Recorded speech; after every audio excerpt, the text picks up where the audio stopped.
This video is brought to you by Sony. Learn what happens when artists meet engineers.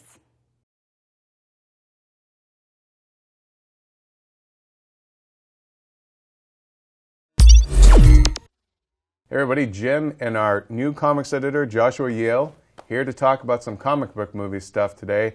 Coming down the pike, we have X-Men Days of Future Past, The Amazing Spider-Man 2. We also have, going into production soon, the Batman vs. Superman movie, plus Avengers 2, Age of Ultron. What do they all have in common, besides capes and stuff like that? They all have a lot of characters in them. Yeah, definitely. Already with Spider-Man 2, Amazing Spider-Man 2, we have, Spider-Man himself. We have Electro as a villain, but also Rhino in a mech suit is in there. Yeah. Green Goblin. Green Goblin is in there. Possibly, we don't know who Felicity Jones plays. Is she going to be set up to Black Cat? We already know that they're setting up, Sinister Six and a Venom movie. We saw all the stuff in the Oscorp lab. Yeah, Doc Ock's tentacles, Vulture wings in the background. I mean, so you have all of that going on, plus, don't forget about Aunt May and all that. So you have, and then some other Oscorp characters. So that's a whole, set of characters plus his parents. Yeah. Then you go to Batman versus Superman. From what we know right now, it's Batman, Superman. You're going to have the Daily Planet folks back. Mm-hmm. You're going to maybe have some of the Gotham City people, plus Wonder Woman, plus maybe the Flash. People talked about maybe Lex Luthor, Doomsday. I mean, and there's villains in there too. Yes, yeah. Right. And then Avengers 2. A bunch of people in there, including now Quicksilver and Scarlet Witch, and a couple of different villains now.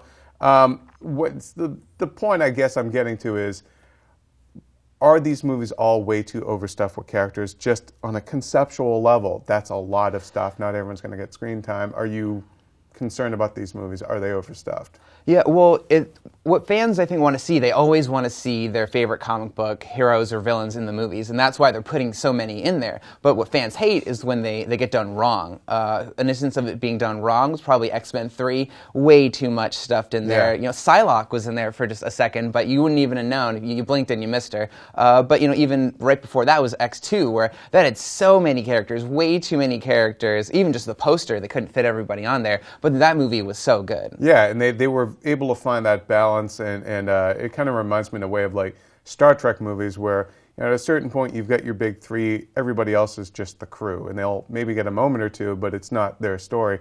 But you also have Avengers 2 now. You're going to have introduce Quicksilver and Scarlet Witch. You have to establish their story. Maybe Ultron or Avengers 2 can save some time because they can just, the X-Men Days of Future Past Quicksilver will maybe do the origin. Yeah. Well, you have, here's the other thing though too, like X-Men Days of Future Past, you have, you not only have a bunch of characters just in one storyline, you have them in two different timelines. And now some of them being the same character.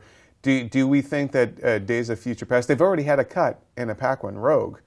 She's a bigger star now than she was when she did the movies. So already right there, they're like, yeah, we got too many things. Are you actually concerned for X-Men Days of Future Past? I actually think that the time jump divide will actually play to their benefit of being able to focus on like just this group of X-Men, then this group of X-Men. And I'm assuming from what I've seen in the previews and stuff that they're going to bring them together in the end. But I feel like that gap will give them, that'll be an advantage that they can play to. And I know they have a lot of characters like Blink and Sunspot, who I'm assuming are just going to be in the future zones, and then they're sort of introducing them now, so they can use them in the Apocalypse movie, which they also announced, and so they'll all be set up there, and they won't need to waste time on developing yet another character for that movie. Right.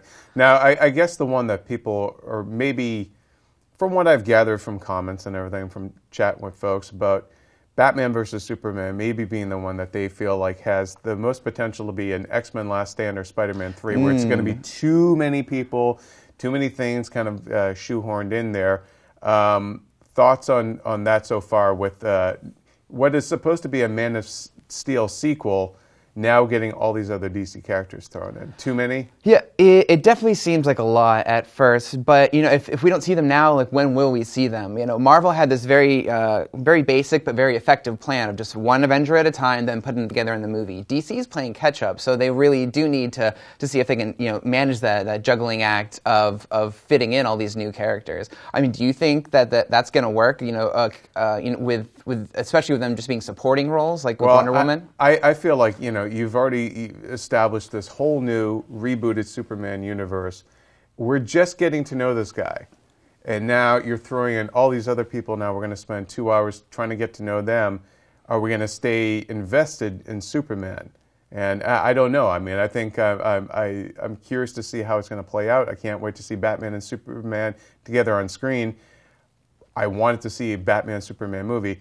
I didn't want to see a Batman-Superman movie that was essentially a de facto Justice League with all these other characters just sort of suddenly showing up and, oh, hey, by the way, that world you thought you had established, there's actually all this other stuff going on there. And I feel like you need to kind of earn that. And that, of all these movies that we've talked about, that's the one I'm kind of the most nervous for, because at least Bryan Singer has shown with X-Men 2 that he can do the juggling act. And then Marvel, obviously, they've already, as you've pointed out, established all these other characters. So basically, Scarlet Witch and Quicksilver in that movie will get to have their time to shine and be established.